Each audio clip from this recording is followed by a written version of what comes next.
Mamelodi Sundowns defender Grant Kekana has sounded a note of caution ahead of his side's highly anticipated clash with Kaizer Chiefs, predicting a fiercely contested encounter at Loftus Versfeld Stadium on Wednesday evening. With a sold-out crowd expected, the fixture carries a significant weight for both sides. Sundowns remain firmly in control at the top of the table and are determined to maintain their grip as they push forward with their title defense. Chiefs, meanwhile, arrive in Pretoria with renewed urgency, chasing maximum points to strengthen their bid for a CAF Interclub competition spot. Amakosi's recent run has been mixed but impactful.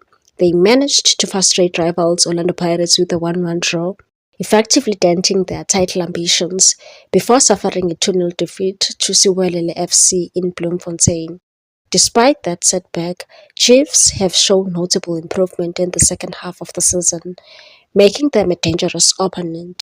Sundowns, on the other hand, continue to set the standard. Back-to-back victories over Polokwane City have extended their remarkable unbeaten league run to 18 matches.